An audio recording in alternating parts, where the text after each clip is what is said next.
Theater Talk is made possible in part by the CUNY TV Foundation.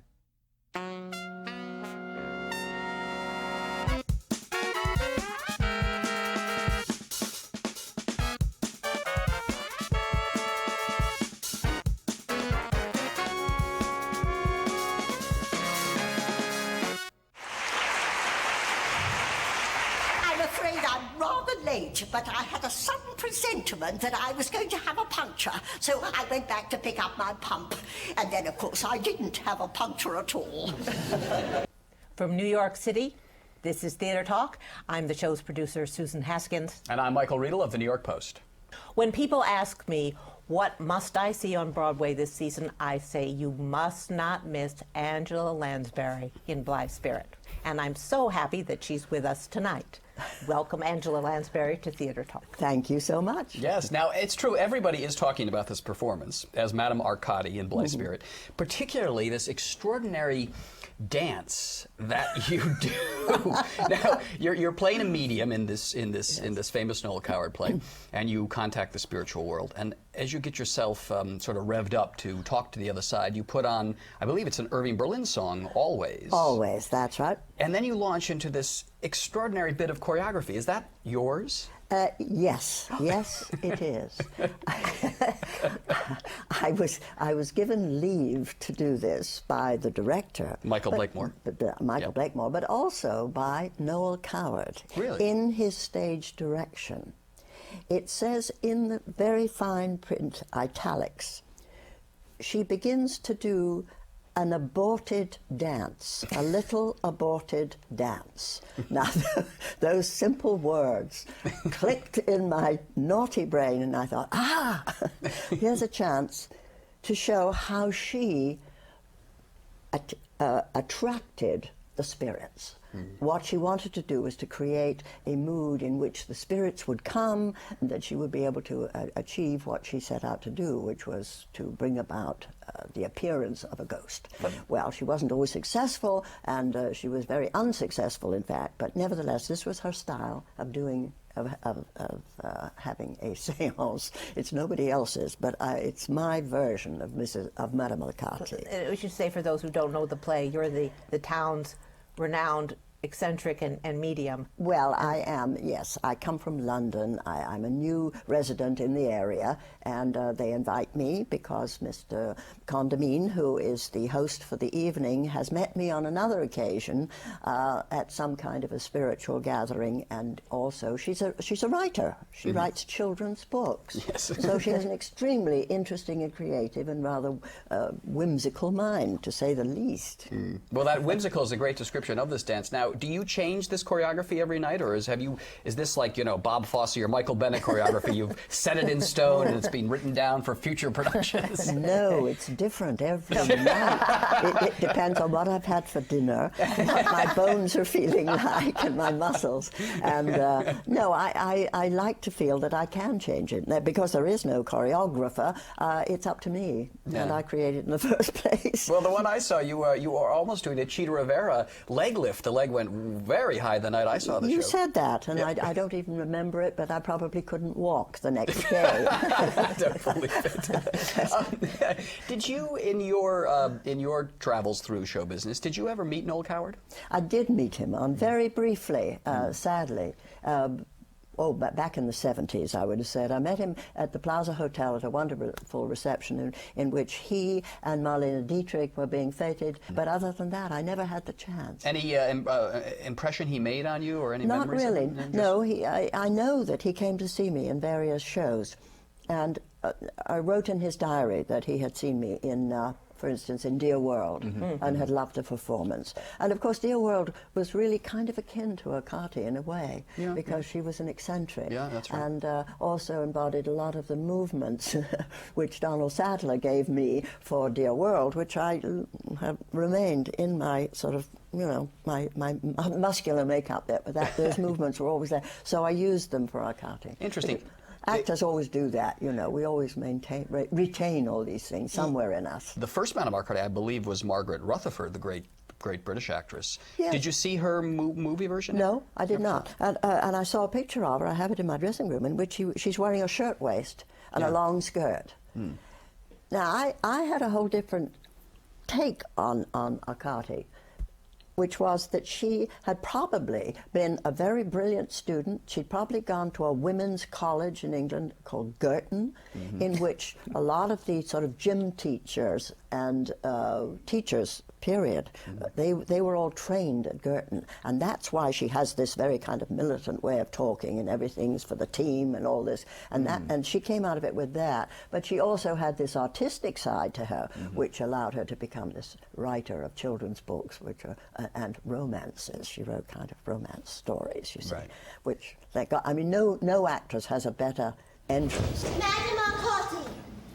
That which is given by the other characters who talk about it for 10 minutes. You're built up before. That must be a little daunting, though. I mean, you got to live up to the hype. You have a really terrific director, Michael Blakemore, who's been a guest on this show a number of times. He's a very, very analytical, very intellectual man. What is it that he told you and the cast some fundamental things to understand about this play? Because we think of Blithe Spirit as a comedy, a light comedy, and yet when I was watching it the other day, there's a seriousness under it. And I just wondered what Michael told you about this play, how to look at this play. Well, I think he kind of said this. He said, this is really a comedy of manners. He said, you were asked as performers to behave in a way that was normal and natural in the 1940s, in that certain class-ridden society, which was Britain in that era. You had the lower classes, lower being the servant class. You had the middle class. You had the upper middle class, and you had the highbrows. You know, the people who had titles and that sort of thing. So he said this concerns a upper middle class family who live in this village, and you behave in such a way that is commensurate with that class level that you live on. And your attitudes are totally different from anything that we have today. All of that has gone from England, but at that time, Britain, you know, this is the way they talked to their servants and etc. And the servant class didn't expect to ever rise above it, because that was what they were born into, and they remained, except in very singular circumstances. Do you remember that as a child? Yes, I do. Yeah. Yes. Except I came from a socialist family, Yeah. laborites, who didn't believe in any of that. Yes. So the people who worked for us were we treated them like real people. Right. And of course, we know Noel Coward himself came from rather modest circumstances as well. Even though he styled himself as a great man of the drawing rooms of the world, in fact, he was fundamentally an outsider. He succeeded. He absolutely did. And Michael talked about this. And he said, so he's writing about something that he really understood very, very well. Coward understood, because he didn't come from that group, but he admired them tremendously, and he wished to be like them, and did become like them, although he never lost sight of his beginnings. How did you end up in America being an actress as such a young woman? Why did you come to America? Well, because I was fortunate enough to be among a very small group of youngsters, really, who were transported to America from England to escape from the London bombings. And my mother had the opportunity of bringing us and shepherding us and a few other children to the States, through this organization which arranged it. It was rather almost like part of Bundles from Britain, And of course, Mr. Roosevelt at that time was doing everything in his power to help Britain without actually letting Congress know what he was up to, as we know, which is very interesting, really. So did you go on, and your mother was an actress, wasn't she? My mother was an actress and recognized that I had an innate talent. She knew from a very early age that you had it. Both me and my sister, we both did. But was there was any part of putting you on the stage have to do with that you had to make some money when you got here? Oh, certainly. Yeah. But that was not the prime thing. She was perfectly prepared to do that part of it. She wanted me to get the training and to have the opportunity to learn as much as of the nuts and bolts of being a performer before. She knew I could do it. She just wanted me to have the voice. She wanted me to, you know, have every opportunity to finally make it.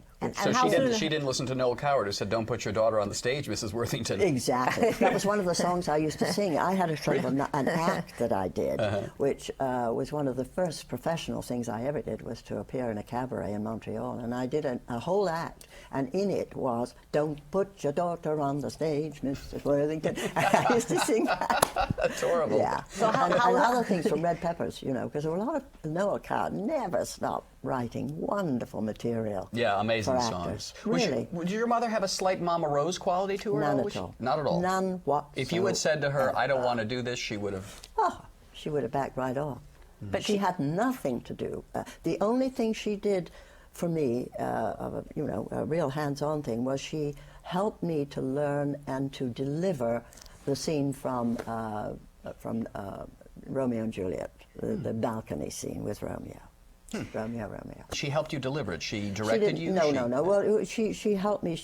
We went through it. I learned it, and then I would perform it with her. And then, of course, I had to go off and do an audition to get the scholarship to go to the drama school in London. That was the first thing. And I was only 14 at the time. I was actually only 13, and but I was a very, as they say, mature 13, and.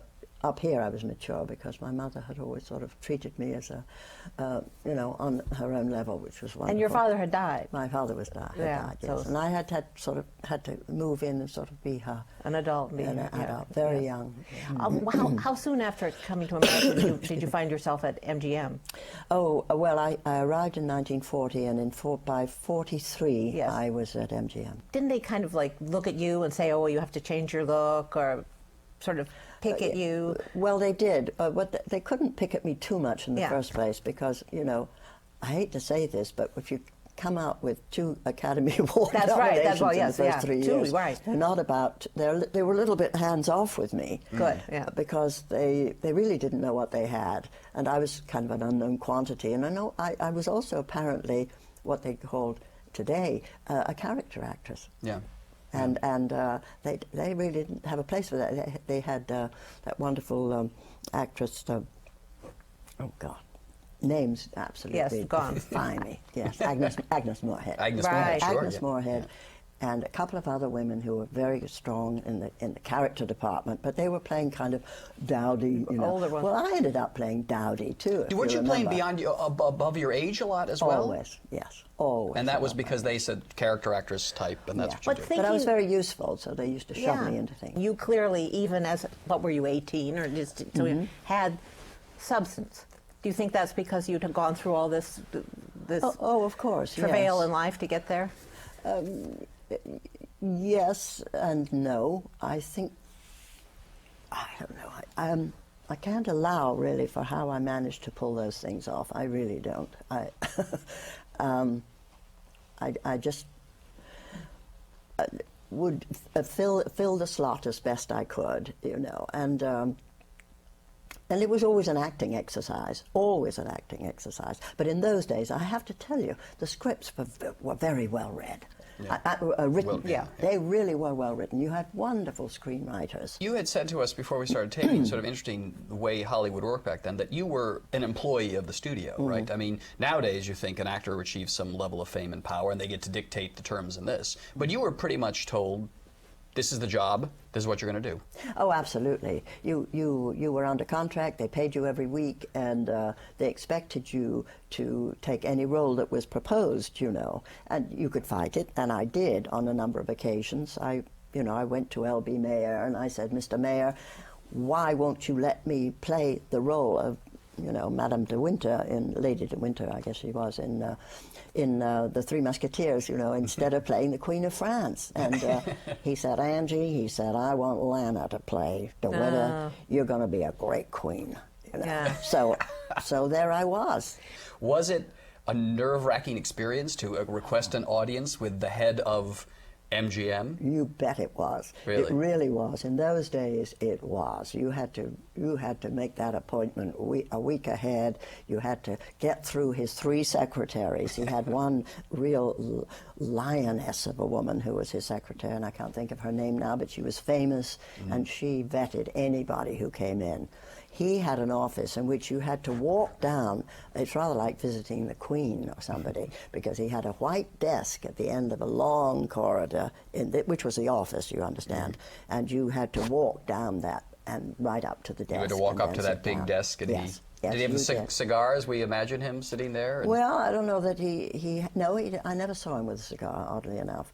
But in the end, we became friends. Really? Oh, absolutely. I used to go to dinner at his house. We used to play gin rummy. And he was a very approachable person, really. But when it came to business and playing parts, he didn't mess around. You were the Queen of France, and that was it. I was the Queen of France. I'm fast-forwarding your career to your remarkable performance in Manchurian Candidate, where you were the most evil, demented woman I think that's ever been in movies. Was that just a script that came to you that you? No, that came about because I had previously been in a wonderful movie. I think it was a wonderful movie with Warren Beatty and Eva Marie Saint and Carl Malden, called All Fall Down, Yes, right. which was directed by John Frankenheimer. Right. So working with Frankenheimer for the first time as playing the mother again, and again that, he and I, after a very rocky beginning, we didn't get along. We got along, but I just didn't come up to his level of what he was looking for in the role, and I finally did. So it was difficult for me because I was playing a lot older again than my years. So, but after we finished, we were, he came to me and he put the book of The Manchurian Candidate by Richard Condon on the table and said, "Angie, this is your next role, the mother." And I said, "Ooh, what's this?" And so I went home and read it pronto, and it was a huge book, but I understood what he meant. And it was such an extraordinary. And there you were, the Queen of Spades? Queen of Hearts. Queen No, of Queen Hearts. of Diamonds. Queen of Diamonds, that's right, in that Diamonds, famous not scene the where hearts, no, diamonds. Yeah, where you're dressed. Did you see the remake of Manchurian Candidate? Yes. And? No. I thought everybody acted their heads off, and it was great. But how can you make a movie? Yeah. How can you tell a story when you already know the secret? Yeah. You know the story. You know what she's up why to. bother, right? To make that again. Why bother? And now we have the Tony Awards coming up, and your great friend Jerry Herman is being given the Lifetime, Yes, isn't it lovely? the Lifetime Achievement Award. Yes. Jerry has been on the show a number of times, and he has told us the story, and I'm curious from your perspective, that you were not necessarily the first choice to play Mame. And if I remember correctly, Jerry told me that he secretly rehearsed the songs with you before the audition. Yes. Really? He did. He did, yes. And how did you meet him? How did that come Well, about? it came about through the producers, Jimmy Carr and Bobby Fryer? Fryer, Yeah. that's right. They were kind of in favor, but they had another set of producers, and they were the ones who they were having trouble persuading that I could bring this off, that I could bring in an audience, and that I could carry a show. Yeah. And rightly so. I don't blame them. And I say that I knew I could, but what I'm saying is I understood their point of view, but. Because you were not an established musical theater Broadway star at this point. Not at all. The only big musical, the big flop musical, which was Stephen's wonderful first outing with music and lyrics, which was Anyone Can Whistle. Right. But that at least introduced the idea that I could sing, and I sang in tune, and that I knew how to get around the stage. That's about all. As far as being a starter, no, I hadn't shown that, but it certainly showed a glimmer of the beginnings of something possibly there. So Jerry had seen that, show, and it was on the basis of his seeing that he decided I was going to be his Mame, and he never gave up. What was the song he taught you? He taught me It's Today. And then didn't he sneak in your audition? Didn't he sneak into the pit and push the piano player aside and play for you? Yes, he did. He just went under the thing and didn't let on that he was doing it. It was to give me moral support, was what it was. Yeah. And I had to audition for that role. I didn't just get it. And they kept changing directors. you know. And the final director, of course, was Gene Sachs. Who was married to your friend Bea Arthur, who just Bea died, Arthur's, sadly. yes. Yeah. It was Bea Arthur's husband at the time, and thanks to him, who was an unusually kind of off-center director, that he could see and understand me playing Mame. I just can't imagine anyone else playing Mame. You know, I didn't see the production, but the cast album is so vivid. You know, when you hear it, you can't imagine anyone else playing it. And of course, Lucille Ball did to her detriment in the movies. Oh, tragedy.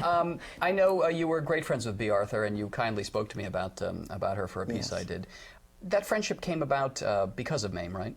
In the first place, yes. But I think it's interesting that it became had far more depth, shall we say, in later years. After she had done Maud, and also while she was doing Golden Girls, I was doing Murder, She Wrote. We realized we were living very close together. And it was then that the real friendship cemented. I mean, we really were in and out of each other's houses. We were constantly trading off ideas, recipes. You know, we'd go to the movies together. We became very close.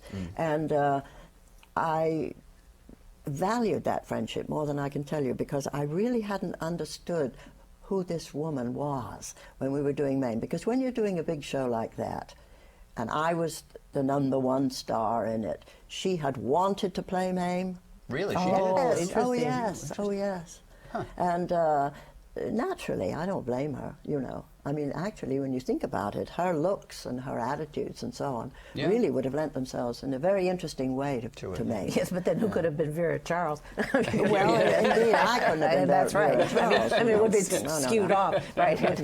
But it was in California where you was became. really- And you that said was something very interesting, I thought, about her, that the image that we had of her publicly as being, you know, this tough broad with a withering look and a sarcastic, cutting remark, that was not really Bea Arthur. No, it wasn't. I'm not saying that she didn't have a very hard edge when she needed to. Yes, she did. Yeah. Bless her. And, you know, I knew that.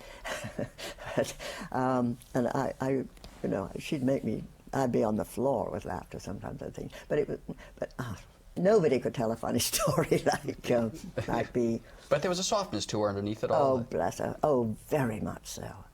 Oh, God, yes. She was the most softest person in the world, underneath all those layers of toughness, you know. We have to, I'm afraid we're out of time. I just want to ask you one final question. You are an actress of a certain age now. And I'm curious to know, when you've come back to Broadway after, well, you did Deuce a couple of years ago, and now Madame Arcati, you were away from the stage for a fair amount of time. At your age, what is the thing you are most confident in doing on stage? What is the easiest thing to do, and what is the biggest challenge?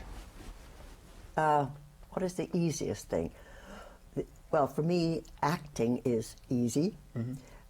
Playing comedy is not easy. It's difficult. But because I enjoy doing it, it's wonderfully, you know, the feedback is tremendous. So. And your instincts for, you know how to get a laugh, you know movement of the yeah. hand, of the eye, you just know your techniques to get the audience. Yes, you get to exercise your technique as an actor, as a comedian. And we haven't talked about that, but I really am actually a comedian. And comedians are often very good at playing tragedy, all kinds of things. So, in other words, this link between comedy and tragedy is right there. And it really works, and both work. I enjoy doing both, but I love doing comedy. And so coming back at my age to play comedy is probably the most comfortable thing I can do. And what's the difficult thing, though, if you've been away from the stage for so long? Just keeping up the physical energy which is required to send it across the footlights. I mean, this is what I work towards, and I take excruciating care of my body and what I eat and how I conduct and, you know, live my life while I'm on stage. You know, I really do, and that's the thing I depend on to hold me up there and give me that thrust which gets it across the footlights, because when you are of a certain age, you know, you don't have that extraordinary kind of ebullience that you do in youth, and you have to pretend that you do. Don't miss Angela Lansbury as Madame Arcati doing unforgettable dance, an interpretive spiritual dance in Blithe Spirit at the Schubert Theater. Angela Lansbury, thanks a lot for being our guest. It's been such fun. Thank you for having me. If I say that your tongue is vicious, if I call you uncouth, it's simply that who else but our bosom buddy will sit down and tell you the truth. When did you discover these extraordinary powers that you had them?